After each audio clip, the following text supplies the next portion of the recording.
Hey guys, and welcome back to this channel. In this video, I'll be showing you guys how you can craft fairy nets to catch and save fairies to get bonus fairy points. Anyways, let's craft it. You will need a sun bulb and a strawberry seed, not the actual strawberry, okay, and harvest tool. Then you're going to craft, it takes 10 fairy points and you will only need 30 seconds for it to be done. Then you're going to get your fairy net. And you're going to go around and you're going to catch some fairies.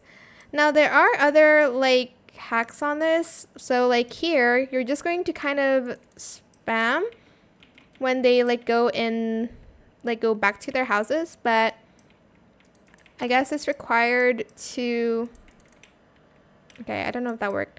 To just go around first and look around the fields and just start to catch fairies.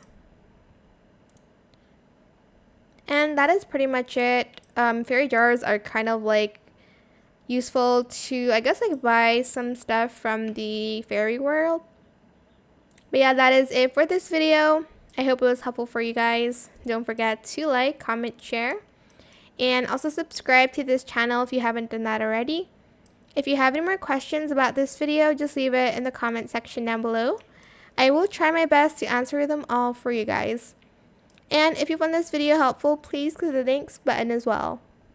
That is it. Thank you so much for watching. Bye.